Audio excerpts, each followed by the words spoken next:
একটা কথা বলে যাই মা, কেউ যদি সন্তানের জন্য হাজার জায়গায় মানত করে, আমি মৌমিতা হরিবাসরে দাঁড়িয়ে বলে যাচ্ছি, আমি গ্যারান্টি এক জায়গা চলে যাবে। কোথায় জানো? বৃন্দাবনে রাধা কুণ্ডের তীর। কারণ এই রাধা কুণ্ডে, কারণ আমরা মনুষ্য জীবনে সব তীর্থে স্নান করা অসম্ভব, কর্মজীবিত আমরা, সব তীর্থে স্নান হয় না। সে যে যতই বলুক না কেন আমি সব তীর্থে যাব, হয় না। কিন্তু একটা তীর্থে যদি গিয়ে স্নান করতে পারো, তাহলে তোমার সর্বতীর্থের স্নান হয়ে যাবে। জায়গাটা কোথায় না? রাধা কুণ্ডের তীর। এই জায়গাটায় সব তীর্থ এক জায়গায় আছে। কেন জানো বাবা? আপনারা জানেন ভগবান কৃষ্ণ অরিষ্ঠাসুরকে বধ করেছিল। অরিষ্ঠাসুর মানে একটা গাভী, একটা গাভীকে বধ করেছিল কৃষ্ণ। আর সেই গাভীটাকে মেরে কৃষ্ণের সমস্ত দেহটা পাপী হয়ে গেল। যখন রাধারানীর কাছে প্রেম চাইতে গেল, রাধারানী বলে উঠলেন, অসম্ভব, তুমি হলেন মহাপাপী, তোমাকে আমি স্পর্শ করব না, কারণ তোমার দেহটা পাপে পরিপূর্ণ হয়েছে। করজোর করে আমার গোবিন্দ বললেন, রাধে ওটা তো গরু ছিল না, ওটা গাভী নয়, ওটা ছিল অরিষ্ঠাসুর। আমার কাছে ছলনা করে ওই আমাকে মারবার জন্য গোমাতা রূপ ধারণ করেছে। রাধারানী হেসে বলেছিল, বধূ সে অরিষ্ঠাসুর হোক আর যেই হোক, কিন্তু রূপটা তো ধরেছিল গোমাতা। আর তুমি তো মেরেছো অসুরকে, হয়তো মেরেছো, কিন্তু রূপটা ধরেছিল তো গাভী রূপ। তাহলে গরুকে মেরেছো, গো হত্যা করেছো, তাতে তুমি মহাপাপী হয়ে গেছো। যাও, তোমাকে 12 বছর তীর্থে যাত্রা করতে হবে, আর 12 বছর তীর্থ করে এলে তবেই তুমি আমার কাছে আসতে পারবে। গোবিন্দ কেঁদে উঠেছিল, রাধে এক পলক আমি তোমাকে না দেখে থাকতে পারি না, এক বিন্দু তোমাকে ছাড়া আমি থাকতে পারি না। আর তুমি বলছো আমি 12 বছর তীর্থে যাব, আমি তো মরে যাব, আমি বাঁচতেই পারবো না। তাহলে কি করবে করো, কিন্তু তুমি পাপী। বলে, শোনো রাধে, আমি যে 12 বছর তীর্থ যাত্রা করব, কিন্তু একটা কথা বলবো, সব তীর্থ যদি আমি এখানে এনে হাজির করি। রাধারানী বলছে, তা তো মন্দ নয়, তাহলে করে দেখাও। বেশ, তাহলে কি করবে? ভগবান নিজের বাঁশিটা দিয়ে একটা কুণ্ড সৃষ্টি করলো, আর কুণ্ড সৃষ্টি করে সমস্ত তীর্থকে আহ্বান করলো। আর যখন তীর্থ আহ্বান করলো, সবাই সকার রূপে এসে গোবিন্দের কাছে দাঁড়ালো। গোবিন্দ করজোর করে বলছে, হে তীর্থগণ, গঙ্গা যমুনা সরস্বতী সমস্ত তীর্থ আজকের ভগবান দেখেছেন। যেমন এই সামনে আসছে সরস্বতী পূজা, এই বাগবাণী, ইনি কিন্তু একটা জল রূপে, নদী রূপে আছে। হ্যাঁ, যে মাকে আমরা পূজা করি সামনেই আসবে, তো এই মা নদী রূপে আছে। কিন্তু এই নদী মানে সরস্বতী নদী এখন তো প্রয়াগে আছে, ত্রিবেণী, এই কুম্ভ মেলা হয়ে গেল, গঙ্গা যমুনা সরস্বতী, কিন্তু ওইখানে গেলে পাবে, কিন্তু আর পাবে না সরস্বতী নদীকে। কেন? এই সরস্বতী নদী গুহর মধ্যে লুকিয়ে পড়েছিল। কেন জানো? যখন এই গ্রন্থের রাজা শ্রীমদ ভাগবত গ্রন্থ, এই শ্রীমদ ভাগবত গ্রন্থ লিখেছিল গণেশ, মুখে বলেছিল বেদব্যাস, ব্যাসদেব। তা যখন ব্যাসদেব বলছে আর গণেশ লিখছে, এখন যেমন আমি কীর্তনটা মাইকে গাইছি, অনেক আওয়াজ হচ্ছে, সবাই শুনতে পাচ্ছ, কিন্তু যদি এখানে এই মাইক্রোফোনটা না থাকতো, তাহলে কি পিছনে যারা আছে শুনতে পেত না? তো যেখানে বসে গণেশ লিখছে আর ভাগবত বলছে ব্যাসদেব, তার পাশেই ছিল সরস্বতী নদী।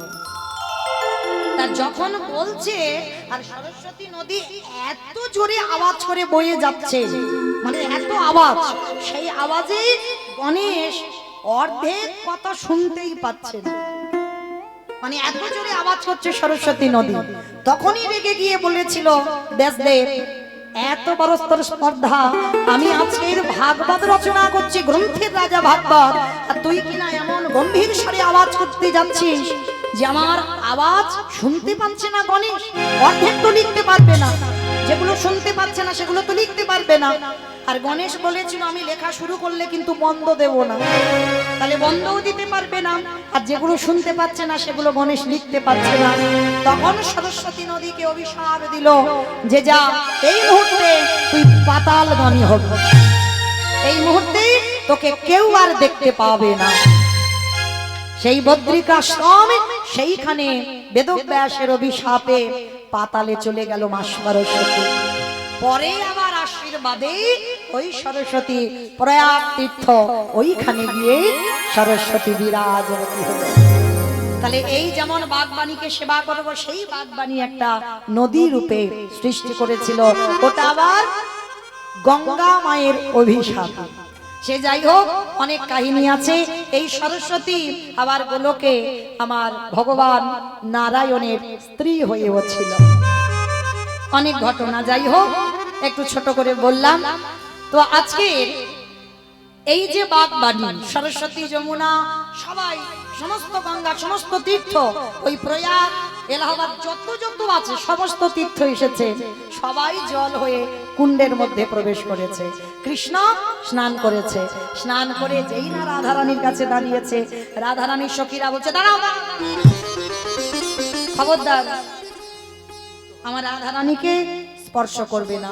গোবিন্দ বলছে কেন, আমি তো পবিত্র, সমস্ত তীর্থে আমি স্নান করলাম। বলে না, পবিত্র নও, তোমার তীর্থ এসেছে, কিন্তু তীর্থ এসে কেউ রাধা চরণ স্পর্শ করেনি, কারণ যে তীর্থে তুমি স্নান করেছো তীর্থই পবিত্র নয়, আর যে তীর্থ পবিত্র নয় তাতে তো স্নান করলে তুমি পবিত্র হবে না।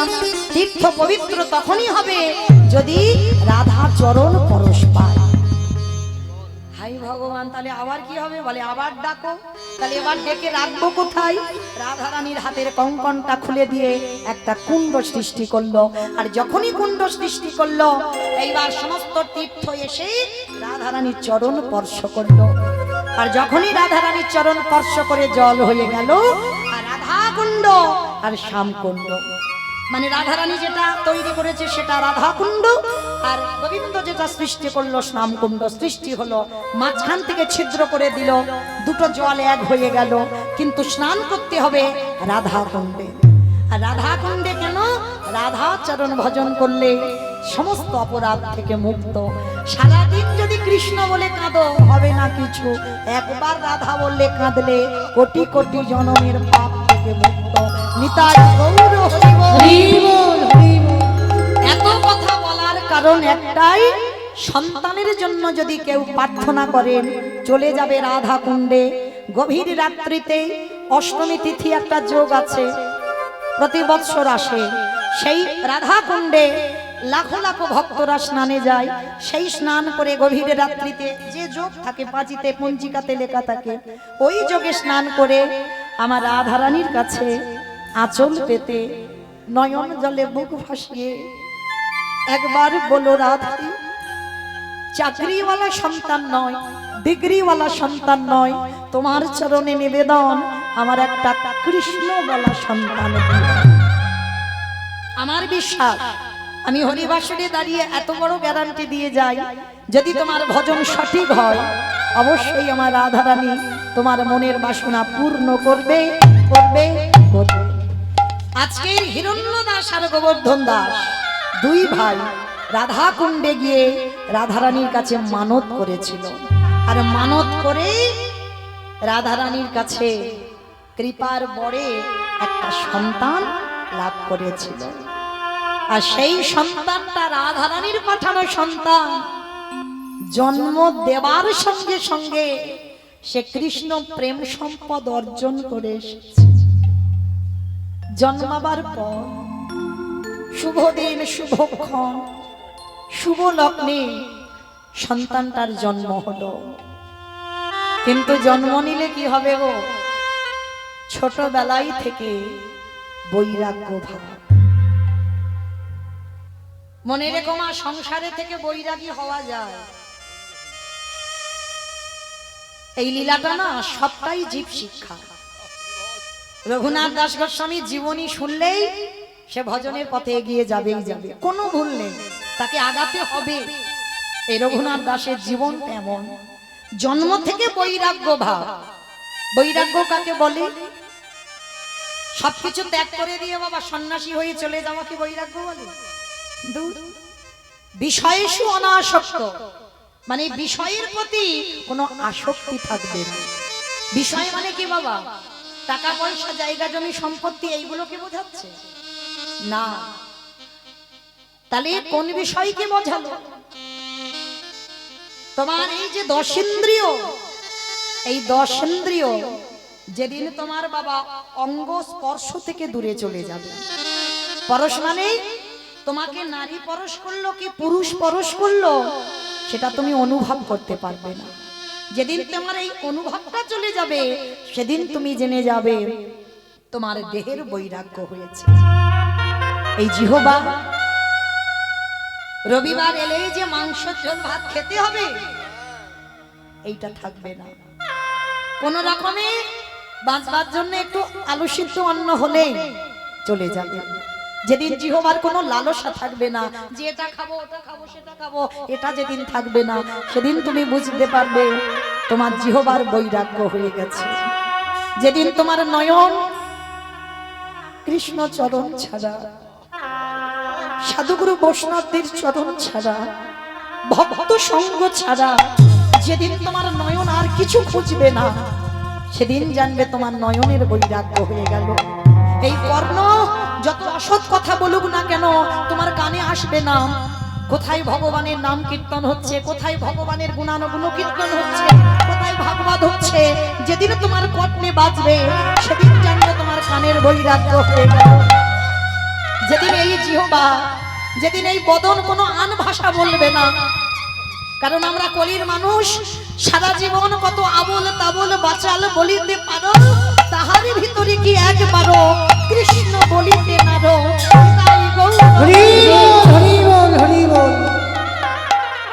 যেদিন তোমার মন সব চিন্তা থেকে দূর, আজকেরই কি খাবো, আজকেরই কেমন আছি, আজকের ভাবনা, কাল কি হবে ওই ভাবনা তোমার মনে আসবে না, মন চিন্তা থেকে দূরীভূত হবে, সেই দিন তুমি জানবে তোমার এই 10 ইন্দ্রিয়ের বৈরাগ্য হয়ে গেল।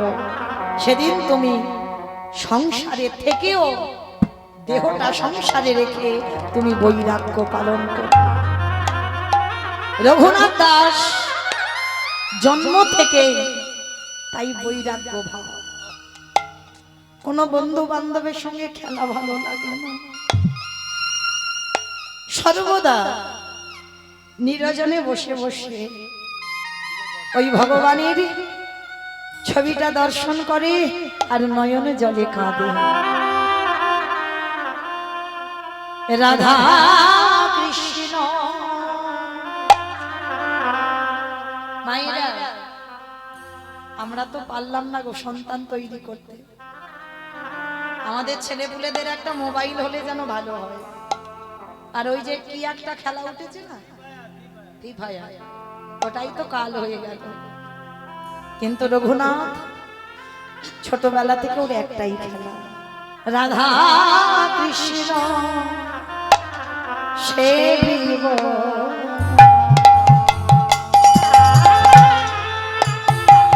জীবনে ওই রাধা কৃষ্ণ সেবিব, জীবনে মরণে যে স্থানে লীলা করে। ছোট রঘুনাথ যে স্থানে লীলা করে আমার যুগল যে স্থানে লীলা করে আমার যুগল কিশোর।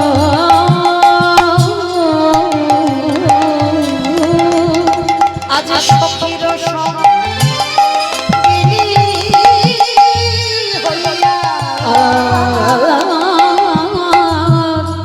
সখীর সঙ্গিনী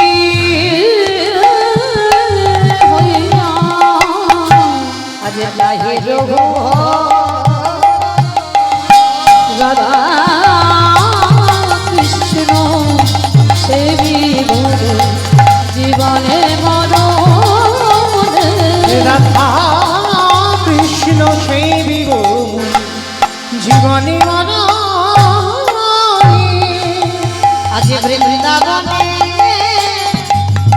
নিত্য নিত্য গোনায়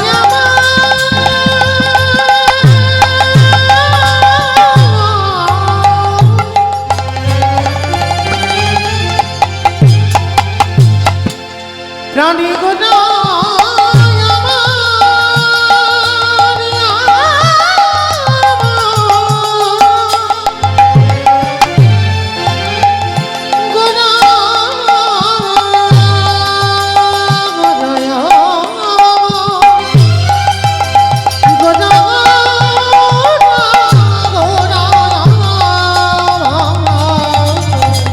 বৃন্দাবনী নিত্য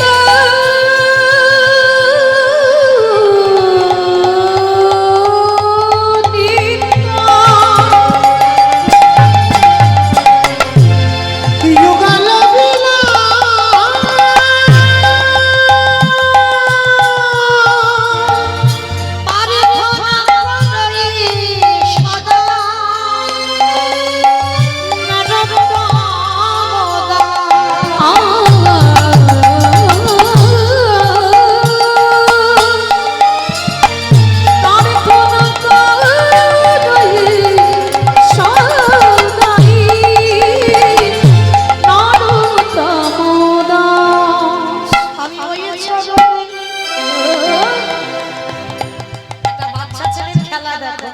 আমি ওই চরণে সবে সব পেলাম আমার দেহ মন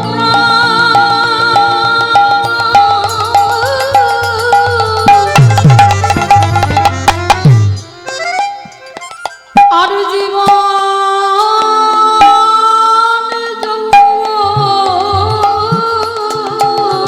আমি ওই চরণে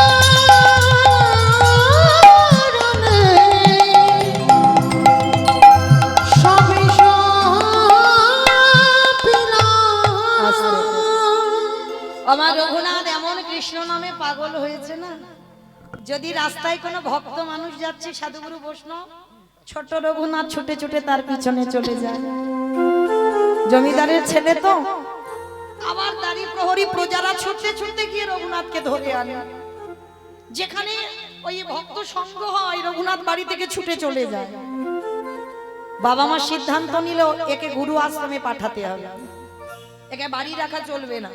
একে বাড়ি রাখলে কোথায় সাধু সঙ্গ পেয়ে কখন যে বাড়ি থেকে চলে যায় বুঝতে পারি না, বলে চলো। তার রঘুনাথকে নিয়ে হিরণ্যদাস আর গোবর্ধন দাস গেছে গুরু ঘরে। বলদেব আচার্য গুরুদেব, বলদেব আচার্যের কাছে গেছে। গুরুদেব, গুরুদেব, আজকে থেকে আমাদের রঘুনাথ আপনার আশ্রমে থাকবে। অসম্ভব। গুরুদেব রেগে গেছে, অসম্ভব। এইটুকু 5 বছরের রঘুনাথ, একে তোমরা যে দিয়ে যাচ্ছ, আর বড় লোকদের ছেলেরা একটু খামখেয়ালি হয়। আমা ভুল বললাম?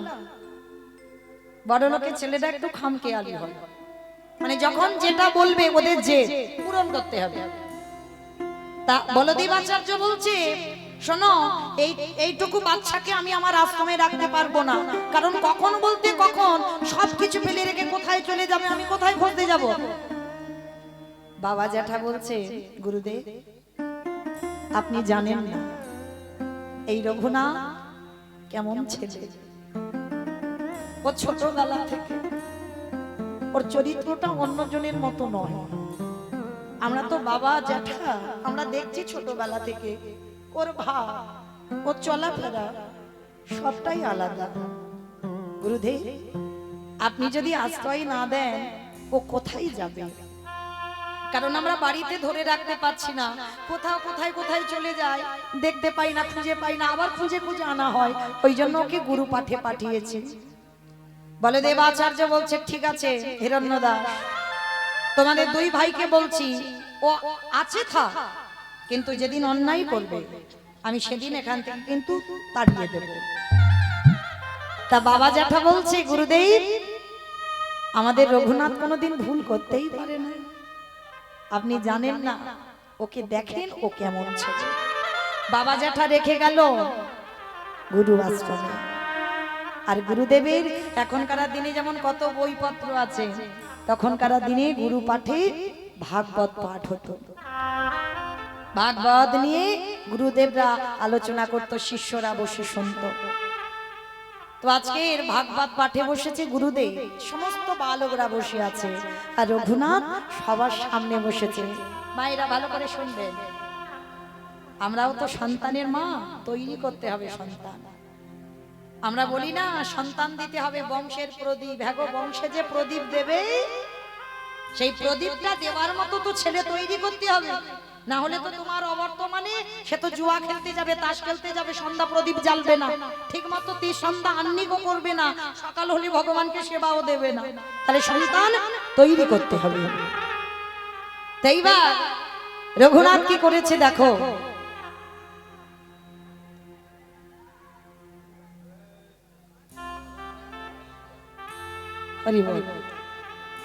রঘুনাথ যেই না ছোট্ট ছেলে বসেছে ভাগবত পাঠের সামনে, আর পাঠক ঠাকুর মানে গুরুদেব বলদেব আচার্য পাঠ করছে না, আর ওইটুকু দুধের ছেলে সামনে বসে বসে বাবা নয়ন জলে বুক ভাসাচ্ছে। গুরুদেব পাঠ করে যাচ্ছে, ভাগবত পাঠ করে যাচ্ছে, আর ওইটুকু ছেলে পাগলের মতো বসে বসে কাঁদছে। ছোট ছোট বালকরা তারা সবাই কিছুক্ষণ পাঠের পরে চলে গেল, আর ওই ছোট্ট রঘুনাথ যখন পাঠ শুনছে না, গুরুদেব পাঠ করতে করতে মনে মনে ভাবছে, আরে এ ছেলেটা এত কাঁদছে কেন, কি হয়েছে ওর? তবে কি ওর বাবা মার কথা মনে পড়ছে, ওই জন্য কান্নাকাটি করছে। গুরুদেব ভাগবতটা রেখে রঘুনাথকে ডেকেছে, রঘুনাথ এসো আমার কাছে এসো। রঘুনাথ, রঘুনাথকে কোলের উপরে গুরুদেব বসিয়েছে। বাবা তুমি কাঁদছিলে কেন? তুমি অমন করে সামনে বসে বসে আমি পাঠ করছি আর তুমি কাঁদছো, কি হয়েছে বাবা তোমার? ও বাবা মার কথা, জ্যাঠার কথা মনে পড়ছে না গুরুদেব? তাহলে কাঁদছো কেন? অন্যান্য কি পড়ুয়ারা তোমাকে মেরেছে? না গুরুদেব। তাহলে কাঁদছো কেন? ওই যে আপনি ভাগবত পড়ছিলেন, ও বাবা ওইটুকু ছেলে, তুমি কি ভাগবতের এত কঠিন শ্লোক বুঝতে পারলে? না গুরুদেব, আমি কিছু বুঝতে পারিনি। তাহলে কাঁদছো কেন? আমি কাঁদছি তার একটাই কারণ, গুরুদেব আমি কি তারে পাবো না? বলো না, আমি কি তারে পাবো না? কার কথা বলছিস বাবা? কাকে পাওয়ার কথা বলছিস? গুরুদেব আমি কি কোনোদিন কৃষ্ণ চরণ পাবো না? ও গো গুরুদেব,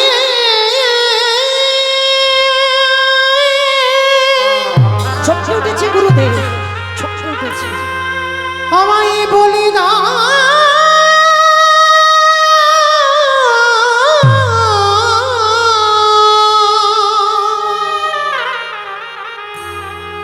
আমি কোথা গেলে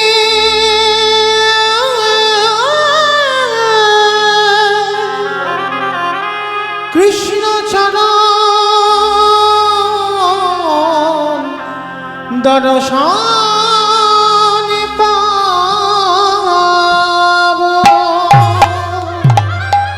গুরুদেব বলে দেন আমি কি পাবো না কৃষ্ণ চরণ?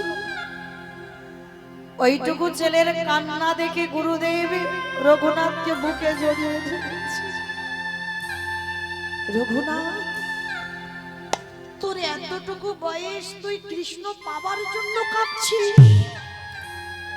গুরুদেব আমার যে বড় ইচ্ছা, আমি একবার কৃষ্ণ বদন দেখতে চাই। বলো না গুরুদেব, আমি কি কৃষ্ণ পাবো না? আমি কি কৃষ্ণ চরণ দর্শন করতে পারবো না? পাবি বাবা, পাবি। আমি গুরুদেব, আমি তোর মাথায় হাত দিয়ে আশীর্বাদ করছি, পাবি তুই কৃষ্ণ চরণ, পাবি। আশ্রমে রইল রঘুনাথ। কিছুদিন পর নামাচার্য হরিদাস ঠাকুর বেনাপোলের জঙ্গলে লক্ষ হীরাকে উদ্ধার করে বলদেব আচার্যের ঘরে এসেছে। আর যেই না বলদেব ঘরে এসেছে, সমস্ত পড়ুয়ারা সবাই হরিদাস ঠাকুরকে দর্শন করে সবাই প্রণাম করছে। আর রঘুনাথ হরিদাস ঠাকুরকে দেখে ষষ্ঠাঙ্গে দণ্ডবত। এই পৃথিবীতে দুজন ভক্ত আছে বাবা, হরিদাস ঠাকুরের মতো কেউ এত নাম জপ করতে পারবে না, যে যতই বড় ভক্ত হোক না কেন হরিদাস ঠাকুরের মতো নাম জপ কেউ করতে পারবে না। আর রঘুনাথ দাস গোস্বামীর মতো দণ্ডবত প্রণাম পৃথিবীতে আর কোনো ভক্ত পারবে না। যেই না হরিদাস ঠাকুরকে দণ্ডবত প্রণাম করেছে, আর ভক্তকে পরশ করে হরিদাস ঠাকুর চমকে উঠেছে। একে একে একে এমন করে আমায় পরশ করলো। আচ্ছা বাবা, ভক্ত চিনবে কি করে বলো তো? এইটা খুব দামি কথা। ভক্ত চিনবে কি করে? এই গলায় তুলসীর মালা দেখলে মনে করবে আমি বড় ভক্ত? না। দাদার সঙ্গে তিলক সেবা করা রয়েছে, আমি বড় ভক্ত? না। তাহলে ভক্তর কোন জায়গা দেখলে চিনতে পারবে? ভক্তের নয়নের দিকে তাকাবে। যে ভক্তের নয়নে কৃষ্ণ প্রেমে বাড়ি ছড়ে, একবার কৃষ্ণ নামে যার হৃদয়টা দুলে ওঠে, মনে রাখবে তুমি কিঞ্চিত ভক্ত হবার যোগ্যতা অর্জন করেছো মাত্র। আর ভক্ত চিনতে গেলে তার নয়নের দিকে তাকাতেই হবে। যেই না রঘুনাথকে তাকিয়েছে চোখের দিকে, হরিদাস ঠাকুর বলে বলেন, এই তো সেই মাটি, যে মাটিতে বীজ পুঁতলেই অঙ্কুরিত হবে। কত দামি কথা বাবা! এই মাটিতে বীজ পুঁতে দেব, পুঁতলেই ওই মাটিতে বীজ অঙ্কুরিত হবে। হরিদাস ঠাকুর রঘুনাথকে বুকে জড়িয়ে ধরেছে। রঘুনাথ যেই না হরিদাস ঠাকুরকে একটাই কথা বলছে, প্রভু বলেন না আমি কি তারে পাবো না? যাকেই দেখতে পাই রঘুনাথ শুধু একটাই কথা বলে, বলেন না আমি কি তারে পাবো না, আমি কি তাকে পাবো না? এই ছেলে কার কথা বলছিস? কেন? আমি কৃষ্ণ পেতে চাই। মানে সারাদিন ছেলেটা কৃষ্ণ বলতে বলতে যেন পাগল, কৃষ্ণ বলতে বলতে যেন উন্মাদ। আর সব সময় হরিদাস ঠাকুরকে রঘুনাথ অনুকরণ করত। হরিদাস ঠাকুর 24 ঘন্টায় একবার আহার করত। যারা ভক্তি জীবনে নেমেছো বাবা, অধিক আহার নিষিদ্ধ, অধিক নিদ্রাও নিষিদ্ধ। তা বলে এই নয় রাতের পর রাত জেগে থাকো, দিনের পর দিন না খেয়ে থাকো, এটা নিয়ম নয়। বলছি অল্প আহার করতে হবে আর অল্প নিদ্রা রাখতে হবে। তো আজকের রঘুনাথ ছোটবেলা থেকে হরিদাস ঠাকুরকে অনুকরণ করত। জমিদারের ছেলে হয়ে যে পালঙ্কে ঘুমাবার মানুষ, সে ঘুমাতো এই খড় বিছিয়ে খড়ের উপরে। যে জমিদারের ছেলের পাবালিশ না হলে ঘুম হবে না, ওই খড়ের বিছানায় ঘুমায়। আর একটা বহির্বাস একটা অন্তর্বাস, আর কিছু নয়। রঘুনাথ পাঠশালা থেকে বাড়িতে গেলেন, আর পাঠশালা থেকে গিয়ে না ওই গুরুজনদের মহান মহান ভক্তদের আশীর্বাদে তার কৃষ্ণ প্রেম ভক্তিটা দ্বিগুণ বেড়ে গেছে। বাড়িতে গিয়ে সর্বদা উদাসের মতো বসে থাকে, শুধু মনে মনে একটা কথা, আমি কি তারে পাবো না, আমি কি তারে পাবো না, আমি কোথায় গেলে কৃষ্ণ পাবো? বাবা জ্যাঠা রেগে গিয়ে বলছে, ছেলেকে বন্দি করে রেখে দাও।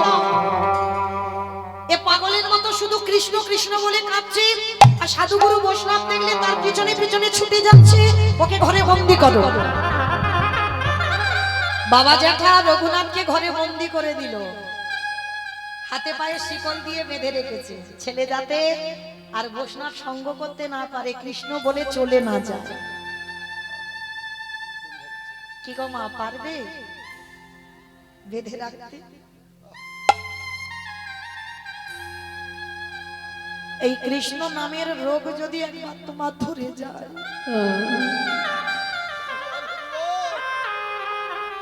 বাহ্যিক জগতের কিছু তোমার ভালো লাগবে না।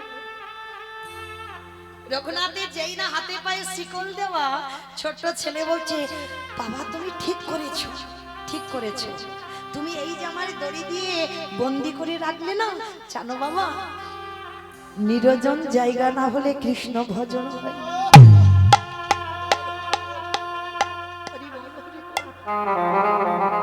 ভজন লোকালয় হয় না বাবা। এই যে আমরা জপের মালা নিয়ে জপ করি না লোকের সামনে, এটা দেহ শুদ্ধ হয়, আসল ঘরে নাম হয় না। আসল ঘরে নাম করতে গেলে তোমাকে নিরজনে একাকী বসতে হবে।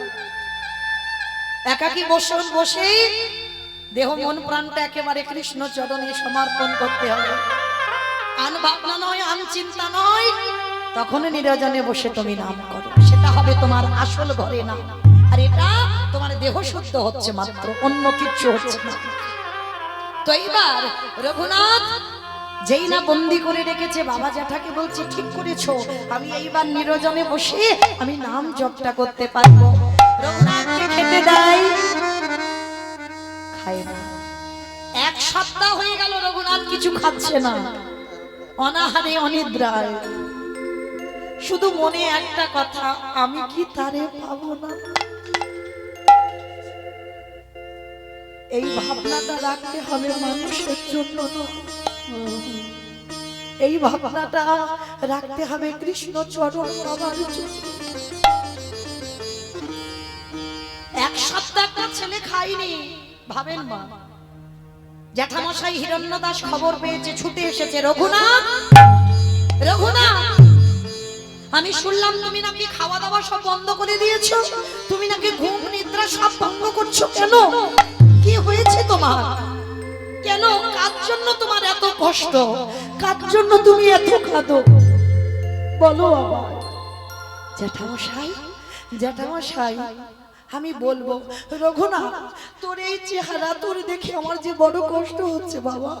বল বল, তুই আমার কাছে কি চাস? কার জন্য তোর মন এত আকুলি বিকুলি করে? কার জন্য তোর এত জীবনে কষ্ট? দেবে জেঠু, আমি যা চাইবো তুমি দেবে জেঠু। দেবো বাবা, দেবো, কিন্তু তোর কষ্ট আমি দেখতে পাচ্ছি না, আমি তোকে দেবো। বল বাবা, তুই কি চাস?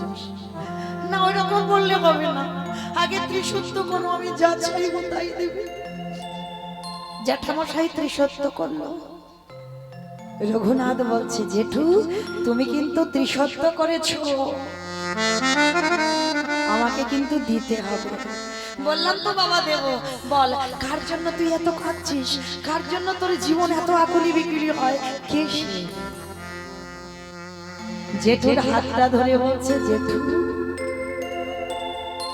কৃষ্ণ এনে দাও,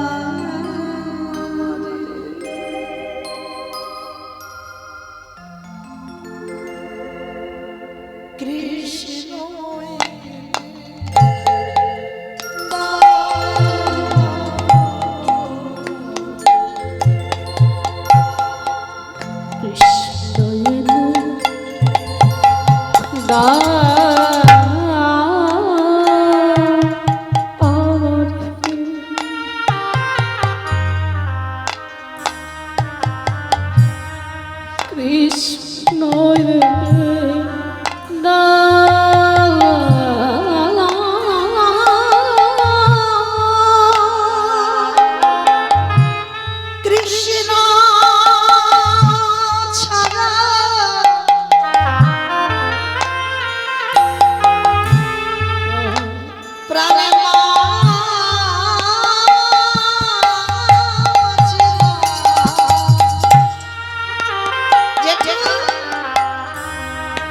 কৃষ্ণ এনে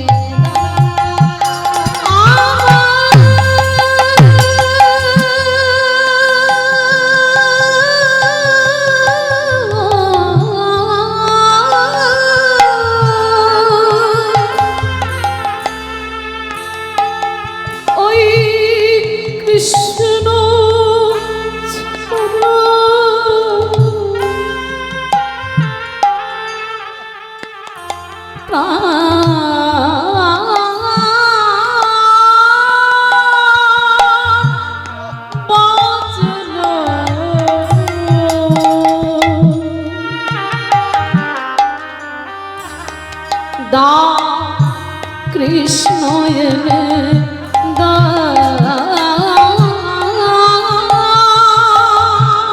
কেউ বোঝে না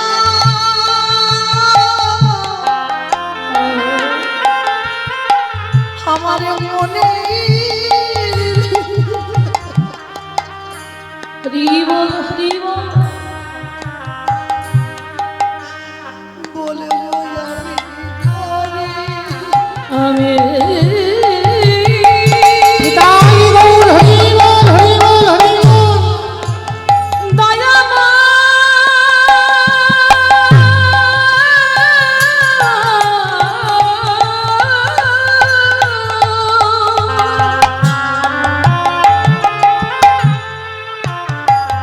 এরা কেউ বুঝছে না আমার মনে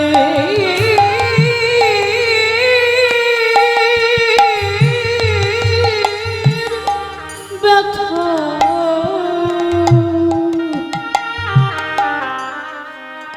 বলো বলবো আমি কৃষ্ণ এনে দাও জেঠু আমার কৃষ্ণ এনে দাও আমি কৃষ্ণ ছেড়ে দাও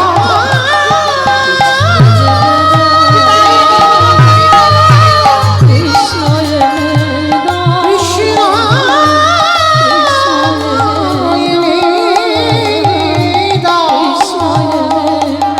কৃষ্ণ এনে দাও কৃষ্ণ এনে দাও রঘুনাথ সেই তোরে কৃষ্ণ নামে পাগলামি সেই কৃষ্ণ এনে দাও কৃষ্ণ এনে দাও গুরুদেব বলদেব আচার্য সংবাদ পেয়েছে শিষ্য এক সপ্তাহ কিছু খাইনি ঘুমায়নি বলদেব আচার্য ছুটে এসেছে রঘুনাথ শুনলাম তুমি নাকি খাওয়া দাওয়া সব বন্ধ করেছো হ্যাঁ কেন তুমি খাওয়া দাওয়া বন্ধ করে দিয়েছো শোনো রঘুনাথ কৃষ্ণ বলে কাঁদলে তুমি কৃষ্ণ পাবে না সেই কৃষ্ণ নবদ্বীপের মাটিতে গৌর হয়ে এসেছে তুমি গৌর বলে কাঁদো আর গৌরকে দর্শন করলে তোমার কৃষ্ণ দর্শন হয়ে যাবে গুরুদেব গুরুদেব আমি গৌর বলে কাঁদলে আমার কৃষ্ণ দর্শন হয়ে যাবে তাহলে আছে কোথায় গৌর তাহলে কেন নবদ্বীপের মাটিতে জ্যাঠামশাই আর বাবা দুজনে রঘুনাথকে নিয়ে গেল আর ঠিক ভোরের বেলা নবদ্বীপের মাটিতে নবদ্বীপের মানুষরা তারা সবাই হরিনামে মেতে আছে আর সেই হরিনামে এমন পাগল আর সেই দিনে রঘুনাথ আর হিরণ্য দাস আর গোবর্ধন দাস গিয়ে দাঁড়িয়েছে ভজ গৌরাঙ্গ কহ গৌরাঙ্গ সবাইকে বলতে হবে একটু সবাই দিকে হাত দুটো তোলো সবাই একসঙ্গে ভজ গৌরাঙ্গ কহ গৌরাঙ্গ লহ গৌরাঙ্গী নামে ভজ গৌরাঙ্গ কহ গৌরাঙ্গ লহ গৌরাঙ্গীর নামেরি আহাজে জানা গৌরাঙ্গ হাজে সে হাই আমার প্রাণ রে ও যে জানা গো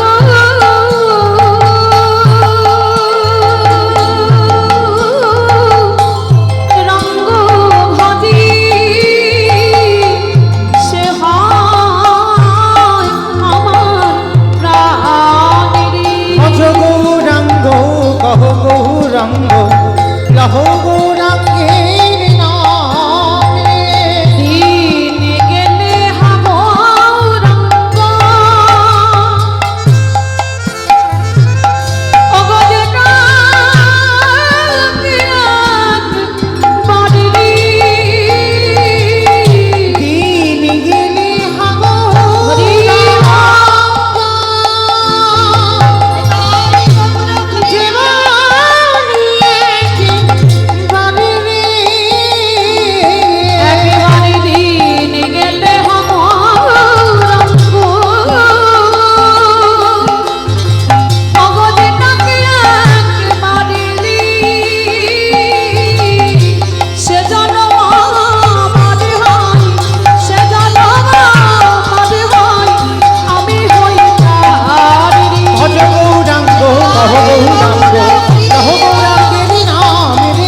রঘুনাথ দাস ছুটে গিয়ে দেখছে কি সবাই এমন করে কাঁদছে কেন? হ্যাঁ গো, তোমরা কাঁদছো কেন? কি হয়েছে? তোমরা হা গৌর প্রাণ গৌর বলে কাঁদছো কেন? সবাই কাঁদছে একটাই কারণে, নিমাই 24 বছর বয়সে সন্ন্যাস নিয়ে চলে গেছে। রঘুনাথ মাথায় হাত দিয়ে বসে পড়ল। যার দেখবার জন্য হুগলি জেলায় আদি সপ্তগ্রাম থেকে ছুটে এলো, সেই গৌর চরণ হারিয়ে ফেললো, গৌর দর্শন হলো না। কিন্তু যখন এই অদ্বৈত আচার্যের ঘরে শান্তিপুরে এসেছিল, তখন তোর বাবা জ্যাঠা রাজা, তখনকার দিনে জমিদার, তা যখন সংবাদ পেল যে অদ্বৈত আচার্যের ঘরে আমার নিমাই এসেছে, তখনই রঘুনাথকে সঙ্গে নিয়ে সন্ন্যাস নেবার পরে রঘুনাথকে নিয়ে একেবারে নিমাইয়ের চরণে এসেছিল।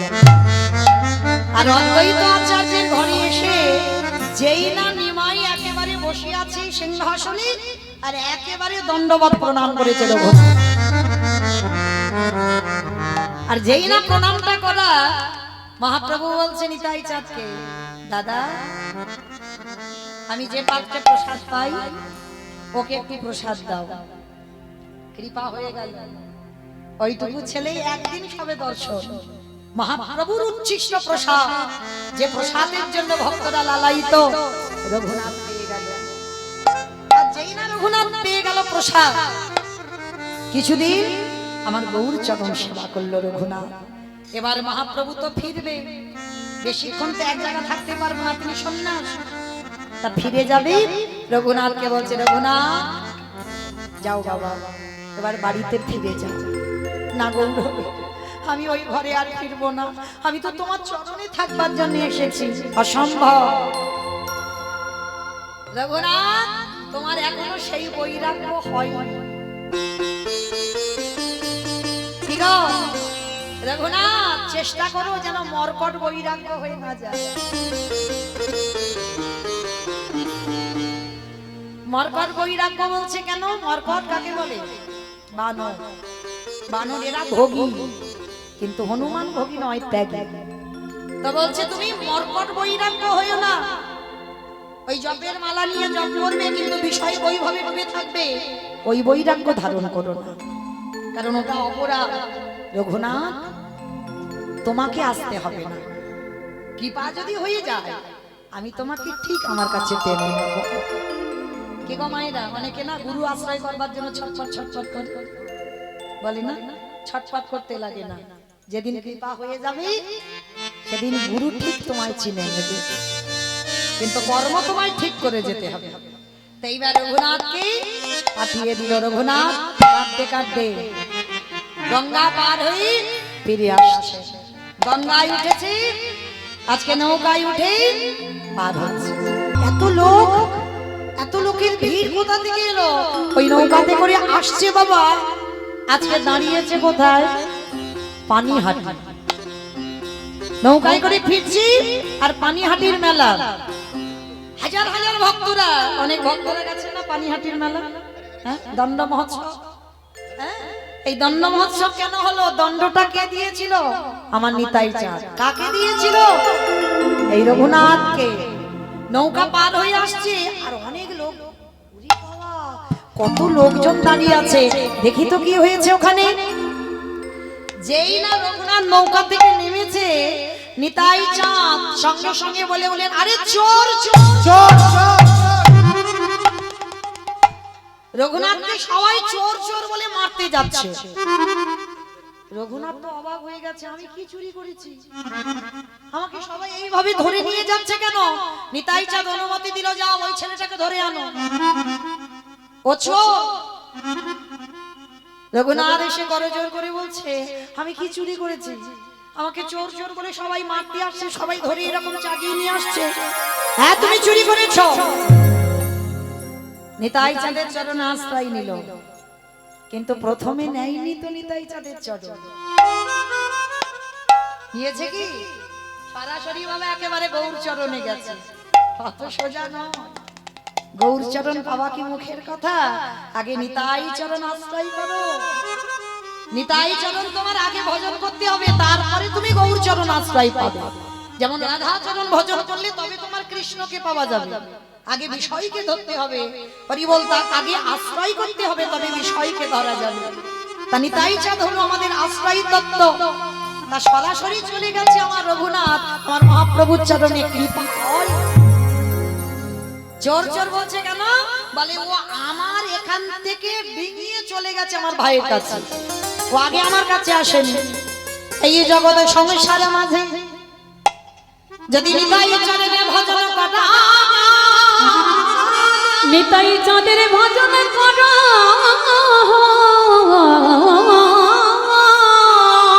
তবে আমার গৌরের চাঁদের কৃপা পাওয়া যাবে। আরে গৌরের চাঁদের কৃপা যদি পাওয়া যায় তবে ব্রজে যেতে পারবে। আরে ব্রজে যদি যেতে পারো আমার রাধা গোবিন্দের যুগল দর্শন হবে। আমার গৌরের চাঁদে কৃপা হলে বলে ব্রজে যুগল দর্শন পাবি। আমার মায়ের চাঁদের কৃপা হলে আমার আমার প্রাণে গৌর পাবি। আজকে যেই না নিতাই চাঁদ বলছে শোনো তোমাকে দণ্ড দেওয়া হবে। বলে কি দণ্ড? বলে এই পানিহাটিতে যত যত ভক্ত আছে সবাইকে তোমায় চিড়ে দধি খাওয়াতে হবে। রঘুনাথ তো জমিদারের ছেলে, অনুমতি দিল নিতাই চাঁদ চিড়ে দই খাওয়াতে হবে। রঘুনাথ খবর দিল বাবা জ্যাঠাকে, যত যত পানিহাটিতে দোকানে যত যত মিষ্টি দই চিড়ে ছিল, মানে যেন অন্নকূট, মানে গিরি গোবর্ধনে যেমন গোবর্ধন পূজার সময় অন্নকূট হয়েছিল, মানে অন্নের পাহাড়, ওই রকম পানিহাটিতে চিড়ে দইয়ের যেন পাহাড় হয়েছে। মানে ভক্তরা গঙ্গার জলে গলা পর্যন্ত নেমে বাবা চিড়ে দই খাচ্ছে, মানে এত ভিড় পানিহাটির মেলাতে। তো ওই জন্য ওই জায়গাটাকে বলা হয় দণ্ড মহোৎসব। মানে রঘুনাথকে দণ্ড দেওয়া হলো। কি দণ্ড? না যতদিন পৃথিবী থাকবে ততদিন চিড়ে দই ওইখানে তোমায় দিয়ে যেতে হবে। তা চিড়ে দই দেওয়া হলো, দণ্ড মহোৎসব পালন করা হলো। এইবার রঘুনাথ ঘরে ফিরলো, কিন্তু ফিরলে কি হবে? বাবা জ্যাঠা সিদ্ধান্ত নিল এ বেটার কাঁধে একটা জল চাপাতে হবে। এ বড্ড উৎপাত করছে। আমার এই কথাটা আমার নয়, ঠাকুমারা আগে বলতো, বলে এ বেটা উৎপাত করছে, এর কাঁধে একটা জল চাপিয়ে দাও। এই জলটা কি গো? একটা বিয়ে দিতে হবে। এ ছেলের বিয়ে দিলে এই মাথার ভূতটা নেমে যাবে। তো শুভ দিন, শুভক্ষণ, শুভ লগ্ন দেখে বিয়ে ঠিক হলো। আর মেয়ে তো নয়, সে যেন স্বর্গের অপ্সরা, যার নাম রেখেছিল রত্নাবতী। মানে অঙ্গটা যেন সোনার মতো, রত্নের মতো, নাম রত্নাবতী, তো দেখতেও ঠিক রত্নের মতো। তা শুভ দিন শুভক্ষণে ছেলের ইচ্ছা নয়, ছেলের অমতে বিয়ে। কেন বিয়ে? কৃষ্ণ ভোলাবার জন্য। শুভ দিনে বিয়ে করতে আসছে রঘুনাথ। বরেলো বরেলো কি গো, আর তো বেশিক্ষণ নয়, টিক টিক টিক টিক করে ঘড়ির কাঁটা ঘুরছে। আমিও চলে যাব, আবার কবে আপনাদের সঙ্গে দেখা হবে বলা তো যায় না।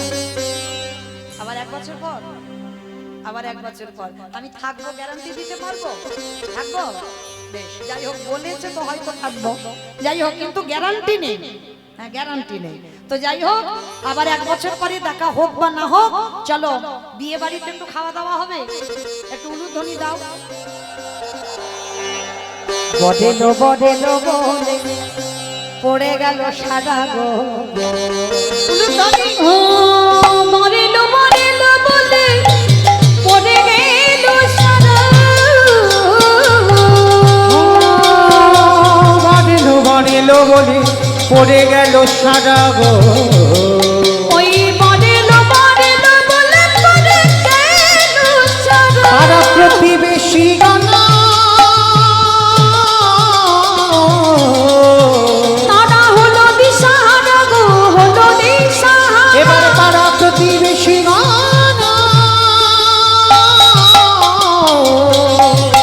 তারা হলো দিশাহারা গো, হলো দিশাহারা। ভাগে বাজে ঢোলক বাজে, ঘাট বাজে ঢোলক বাজে মাদলে দিল ওই ঘাটে মাঝে ঢোলক বাজে মাদলের ঢাক বাজে ঢোলক বাজে মাদলে রোল গো ঘাটে মাঝে ঢোলক বাজে মাদলের উলুধ্বনি শঙ্খধ্বনি দেখো করে নারী মন করে নারী আনন্দ যার ধরে না আনন্দ আর ধরে না আনন্দ যার ধরে না আনন্দ আর ধরে না রঘুনাথের বিবাহেতে আনন্দ আর ধরে ওই না রঘুনাথের বিবাহেতে আনন্দ আর ধরে না শুভ দিন শুভক্ষণ শুভ লগ্নে আয়োজন হলো, বিয়ে হয়ে গেল। বিয়ের পরের দিন হলো কি? কাল রাত্রি, শেষ রাত্রি, শেষ রাত্রি, কাল রাত্রি, যাই হোক। তারপরের দিন কি হলো? ফুলসজ্জা। বাহ! রঘুনাথকে বিয়ে দেওয়া হলো কেন? কৃষ্ণ ভোলাবার জন্য। এইবার রঘুনাথ ঘরের দরজা বন্ধ করে বসে আছে, রত্নাবতী প্রবেশ করেছে। প্রবেশ করে মা উল্টে গেছে। উল্টে গেছে মানে কি জানো? বাসর ঘরে তো এখনকার দিনে নয় মা, আগে থেকে অনেকবার দেখা সাক্ষাৎ হয়ে যাচ্ছে, কান্নাকাটির সিন না। কিন্তু তখনকার দিনের মেয়েরা ছোট ছোট বিয়ে দেওয়া হতো, আর যখন ওই বউ ভাতের দিন বাপের বাড়ি থেকে লোকজন যেত, কান্নাকাটি হতো না। এখন তো সে কান্নাকাটি নয়, নাচানাচি হয়। হ্যাঁ, তখনকার দিনে কান্নাকাটি হতো কেন? এই যে বাপের বাড়ি থেকে লোকজনেরা এলো আবার চলে যাবে, এই কষ্টের জন্য কাঁদতো। দেখিনি, শুনেছি না। হরি বল। এইবার রঘুনাথ কি করেছে? এই জায়গায় উল্টে গেল কেন? রত্নাবতী কাঁদছে না, রঘুনাথ ঘরের কোণে বসে বসে কাঁদছে। তা রঘুনাথ যখন কাঁদছে, রত্নাবতী গিয়ে স্বামীর চরণে প্রণাম করেছে। এখনো বদন দেখেনি কিন্তু রঘুনাথ, কোন নারী বদন দেখে না। এই প্রথম একটা নারী, তাও বদন এখনো দেখেনি। 3টে দিন হয়ে গেল। কাল রাত্রির কথা বাদ দাও, ওদিন তো দেখেই না। বিয়ে করেছে কিন্তু বদন দেখেনি। ফুলসজ্জা রাত্রিতে রঘুনাথ ঘরের দরজা বন্ধ করে কাঁদছে। আচ্ছা বলো তো মা, যদি কোনো পুরুষ ফুলসজ্জা রাত্রিতে কান্নাকাটি করে, সমাজ কি বলবে? এর নিশ্চয়ই অন্য জায়গা প্রেম ভালোবাসা আছে, ওই মেয়ে পছন্দ নয়, ওই জন্য কান্নাকাটি করছে। কিন্তু এটা তো সে কাহিনী নয়। যে পুরুষ নারী বদন দেখেনি, তার প্রেম ভালোবাসা তো দূরের কথা। তা যেই না বাবা রত্নাবতী করজোর করে বলছে স্বামী, রত্নাবতীর বদনের দিকে না তাকিয়ে মুখটা নিচু করে রঘুনাথ বলছে, তুমি যে আমায় বিয়ে করেছো, জেনে বিয়ে করেছো তো? কিসের জন্য তুমি আমায় বিয়ে করেছো, আর কেন আমার বাবা মা তোমার সঙ্গে বিয়ে দিয়েছে জেনেছো? রত্নাবতীর চরণটা স্পর্শ করে বলছে, আমি জেনেছি, তোমাকে কৃষ্ণ ভোলাবার জন্য। পারবে কৃষ্ণ ভোলাতে? রত্নাবতী বলছে, স্বামী আমি তো কৃষ্ণ ভোলাবার জন্য আসি, তোমার মতো স্বামীর চরণ পেয়েছি। এই যে আমার এক জন্মের সাধনা নয়, কোটি কোটি জন্ম সাধনা করে তবে তোমার মতো স্বামীর চরণ পেলাম। আর তোমাকে আমি ভোলাবো কেন? তোমাকে ভোলাবার জন্য আমি তো আসি। বেশ। রত্নাবতী রত্নাবতী বলছে, স্বামী একটা কথা জিজ্ঞাসা করব। আজকের আমাদের ফুলসজ্জার রাত, তুমি কার জন্য কাঁদছো আমায় বলো, আমি তোমার তার কাছে পাঠিয়ে দেব। পারবে না, পারবে না। আমার যার জন্য এত হৃদয় আকুলি বিকলি, যার জন্য আমার এত কষ্ট, পারবে না, তুমি কখনো পারবে না। পারবো শাসন, আমি তোমার বউ নয়, আমি তোমার স্ত্রীও নয়, আমি তোমার সহধর্মিণী। কালকে আমি বলেছি মা, সহধর্মিনী তাকেই বলবে যে স্বামীর ধর্মের কাজে সাহায্য করবে, তাতে জীবনে যত কষ্ট আসুক না কেন, কিন্তু স্বামীর ধর্মের কাজে আমি সাহায্য করব। রত্নাবতী বলছে আমি তোমার সহধর্মিনী, বলো তুমি কার জন্য কাঁদছো, কে তোমার এত কষ্ট দিয়েছে, আর কার জন্য তোমার জীবনে এত আকুলি বিকুলি, আর এত কাঁদছো তুমি কার জন্য, সে কে তুমি বলো। পারবে রত্না তাকে আমার কাছে এনে দিতে? পারবো। তুমি একবার শুধু তার নামটা বলো, আমি কথা দিলাম আমি তাকে এনে দেব। তুমি কথা দিয়েছো রত্নাবতী, তাহলে আমাকে দিতে হবে। তাহলে দাও। এই রাতের অন্ধকারে, আজকের রাত্রি বেলা তুমি চিরজনমের মতো আমায় বিদায় দাও। আমি চিরজনমের মতো তোমার কাছ থেকে বিদায় নিয়ে আমি কৃষ্ণ ভজন করতে চাই, আমি কৃষ্ণ চরণ পেতে চাই। তুমি চিরজনমের মতো আমাকে বিদায় দাও। কি বলছো? তুমি কৃষ্ণ পাওয়ার জন্য কাঁদছো? বেশ। রত্নাবতী বলে উঠে, কথা দিলাম স্বামী, আজ রাত্রি বেলা তুমি পিছনের দরজা দিয়ে চলে যাবে। তোমার বাবা জ্যাঠা যদি জিজ্ঞাসা করে আমি সামলে নেব, কিন্তু আমি চাই তুমি কৃষ্ণ চরণ পাও। রত্না, তুমি ভেবে বলছো তো? এ জীবনে কোনোদিন তুমি কিন্তু আর আমায় দেখা পাবে না। স্বামী, নাইবা পেলাম তোমার কাছে, যে কটা দিন আমি বাঁচব তোমার ওই স্মৃতিটুকু নিয়ে আমি মৃত্যুর আগের দিন পর্যন্ত থাকতে পারব। তুমি চলে যাও, আমি চাই না আমার জন্য তোমার কৃষ্ণ ভজন নষ্ট হয়ে যায়। আমি চলে যাই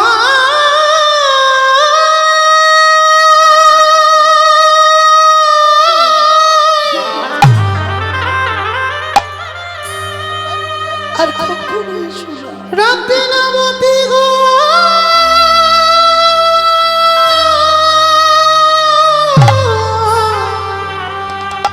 আমি চলে যাই, আর কোনো দিন ফিরে আসব না। আমি চলে যাই রত্না গো, আমি সুখের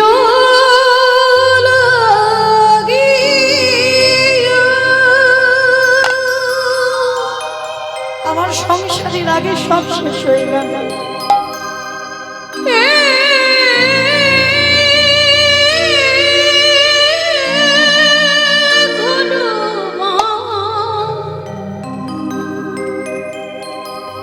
বাঁধিনু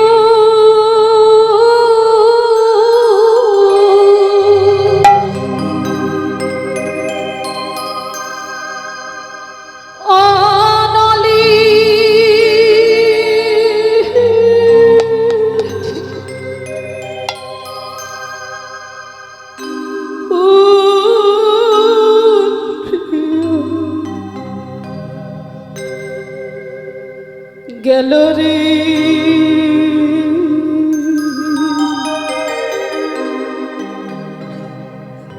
অনলে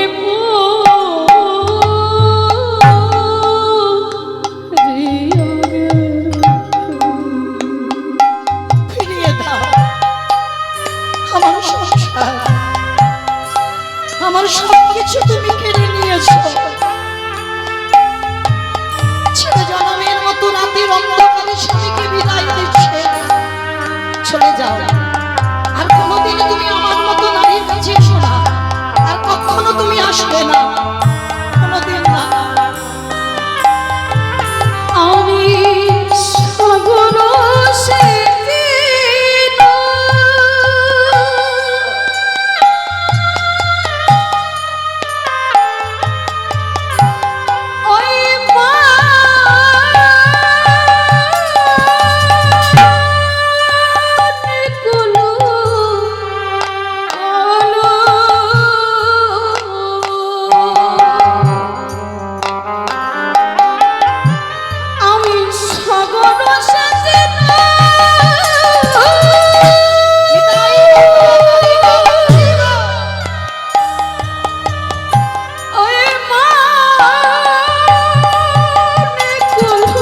এই অভাগিনী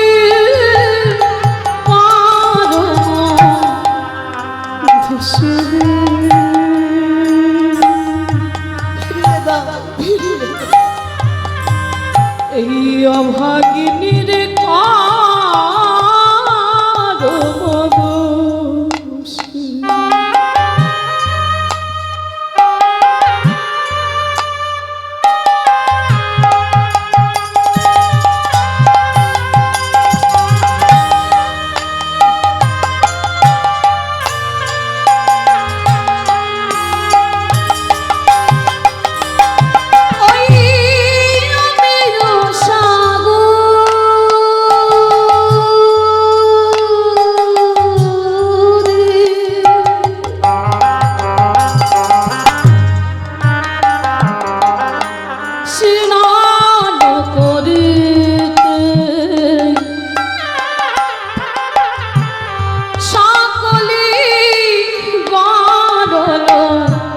ভেলো রে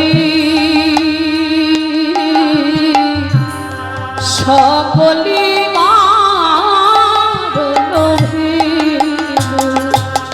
আমি সুখের লাগিয়া অবিনি রে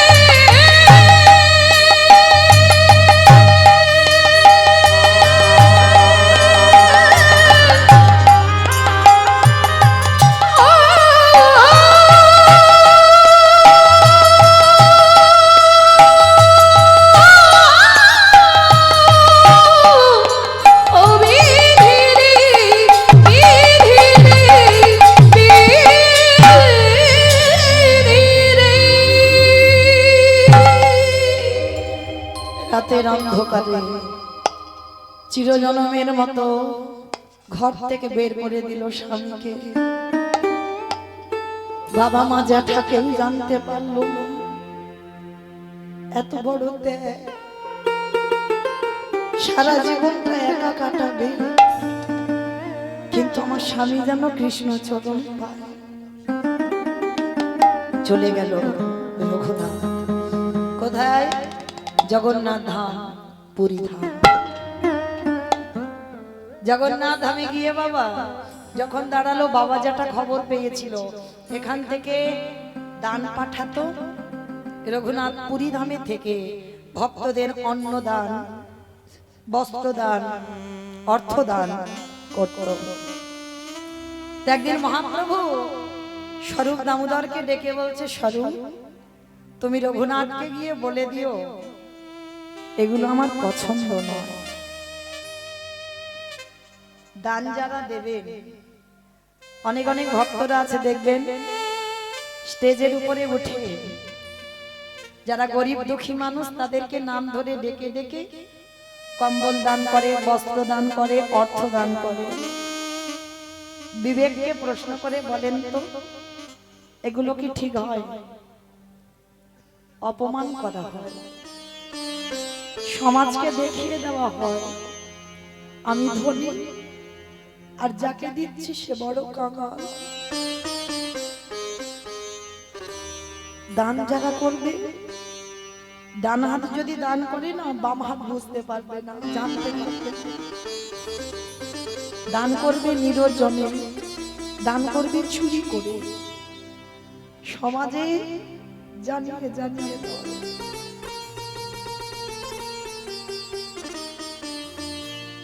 আজকে রঘুনাথকে বলল, রঘুখা এটা আমার পছন্দ নয়। তোমার বাবা জ্যাঠা দান করে বলে, তোমার বাবা জ্যাঠার বড় অহংকার যে আমার আছে, আমি গরিবদের দান করছি, এইটা আমি পছন্দ করি না। রঘুনাথ বাবাদের খবর পাঠালো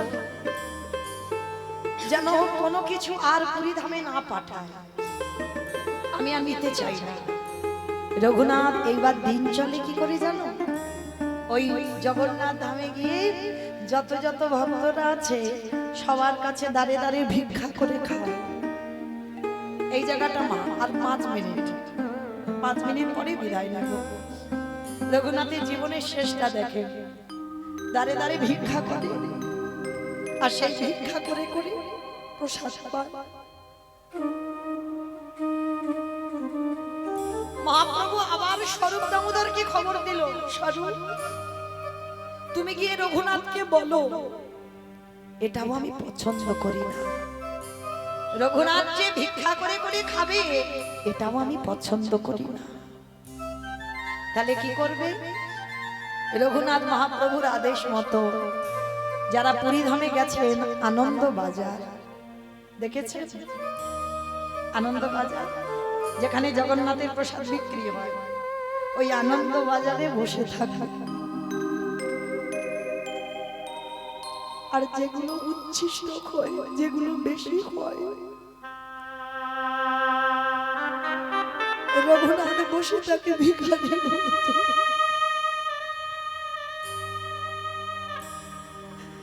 রঘুনাথকে ওই বেশি বেশি প্রসাদ গুলো দেয়, প্রতিদিন ওই যেগুলো দেয় খায়।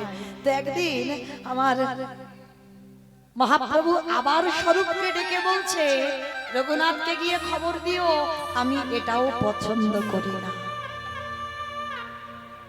ভাবেন, দেখেন, এটাও পছন্দ করি না। তাহলে কি করবে? এইবার রঘুনাথ ওই জগন্নাথের যে সিংহ দুয়ার, ওই দুয়ারে বসে আছে। কিন্তু বাবা কৃষ্ণ ভজন করবার জন্য এই প্রাণটা তো বাঁচিয়ে রাখতে হবে, কিছু তো খেতে হবে। রঘুনাথ কি খাচ্ছে জানো? জগন্নাথের যে রান্নাঘর আছে, রান্নাঘরের যে নালাগুলো আছে, ওই নালা দিয়ে জগন্নাথের পচা গলা প্রসাদগুলো ভেসে যায়। রঘুনাথ খিদের জ্বালায় ওই পচা গলা অন্ন তুলে নিয়ে সাতবার ধৌত করে বলছে, প্রভু আমার যে বড় খিদে পেয়েছে, আমি যে আর বাঁচবো না, একটু তো মুখে দিতে হবে। ওই সাতবার ধৌত করে গলা পচা প্রসাদ পান্তা ভাত সাতবার ধুতে ধুতে সে অর্ধেক চলে গেছে, কোন রকমে একটু আছে, তা আবার লবণ নেই, লবণ ছাড়া সবে এক গ্রাস মুখে দিতে যাবে। মহাপ্রভু পিছন থেকে এসে হাতটা ধরেছে, রঘুনাথ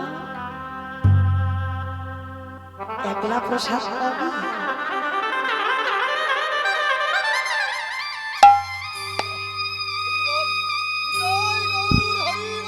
হরি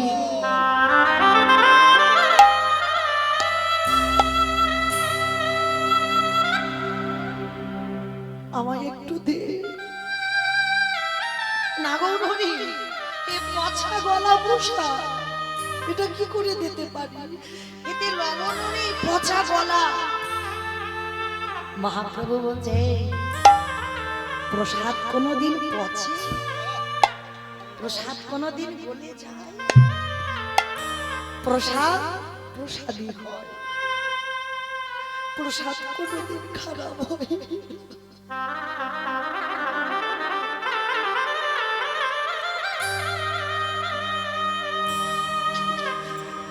একটু দে না রঘুনাথ। হরি রঘুনাথ রে,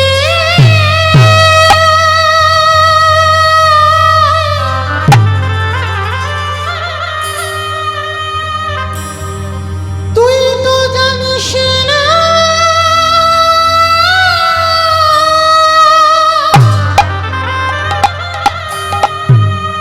আমি যে ভক্ত বড়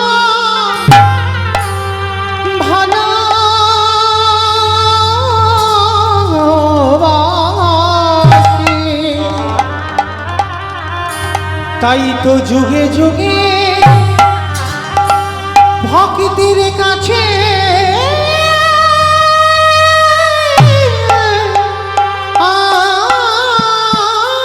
আসি। মহাপ্রভু হাত থেকে কেড়ে নিয়ে ওই পচা গলা প্রসাদ রঘুনাথ বদনে দেয়। আরে আমারে ভগবান সেই ভক্তের হাতে থেকে প্রসাদ কেড়ে নিয়ে ভগবান দেখো কেমন ভক্তয়া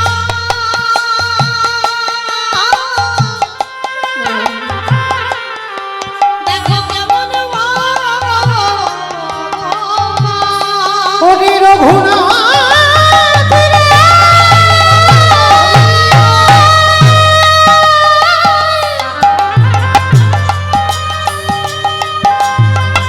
ওরে জগতে সবাই আমায় ভালোবাসে বটে, কিন্তু তোরে মতো করে নয়নের জলে আমায় কেউ না কে না রে। তাই তো আমি তোরে প্রেমে বাঁধা পড়ে গেলাম। আমি ভক্ত বড়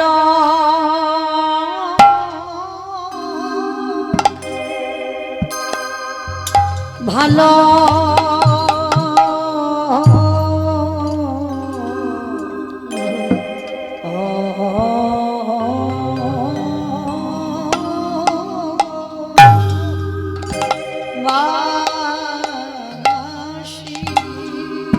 তাই তো যুগে যুগে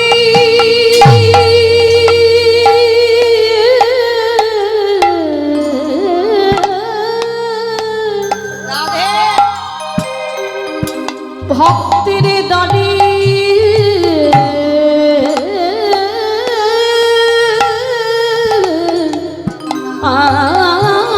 আসে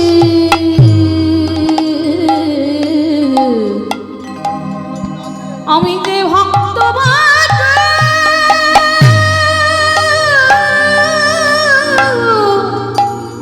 ভালো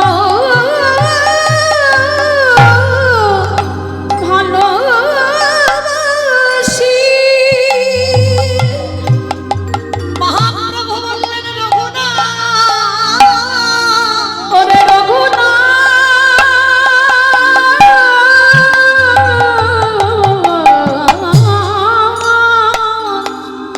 ধরে মত করে যদি আমার একজন ভক্ত যদি নয়ন জলে ডাকার মতো ওরে রঘুনাথ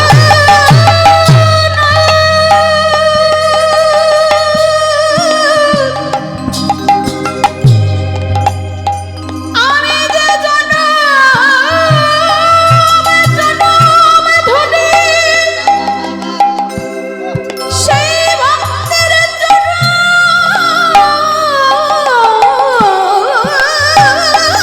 সেবা করে সেবা করে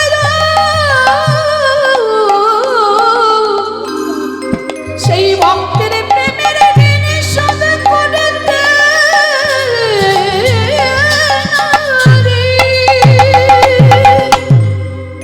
আজকে আমার মহাপ্রভু বলছে রঘুনাথ আজকে থেকে তুমি স্বরূপের চরণ আশ্রয় করবে কেমন স্বরূপের মধ্যে আমি রয়েছি বলো তুমি আমার কাছে কি চাও তাহলে গৌরহরি আমার অনেক দিনের ইচ্ছা আমি একটু রাধা কুণ্ডে যাব যেখান থেকে উৎপত্তি সেখানেই তো যেতে হবে রাধা কুণ্ডে গিয়ে রঘুনাথ কঠিন ভজনে মাতল নিয়ম সেবার মাস দামোদর ব্রতের মাসে সারাদিন পরিক্রমা করে এসে রাধা কুণ্ডের তীরে হৃদয় হাত চাপড় দিয়ে শুধু হা রাধে বলে কেঁদে বেড়ায়। একদিন রাধে রাধে বলে ধুলায় পড়ে আছে এত রোগ আরে কি রাধা রানী আমার থাকতে পারে সে যে করুণাময়ী সে যে প্রেমময়ী সে যে প্রেম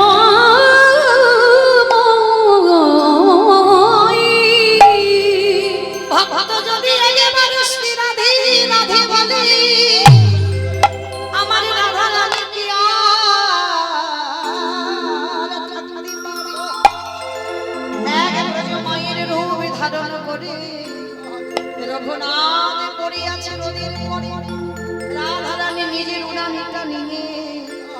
রঘুনাথের মাথার কাছে গিয়ে আচ্ছাদন করে দাঁড়িয়ে আছে।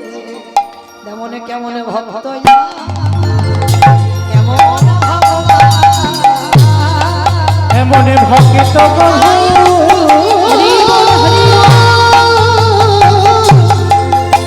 এমন ভক্ত বহু দেখি নাই হে বলে ভক্তমান কেমন ভগবান। আজ দেখো দেখো দুজনে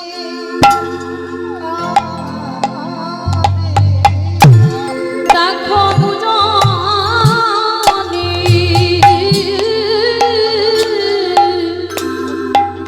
দেখো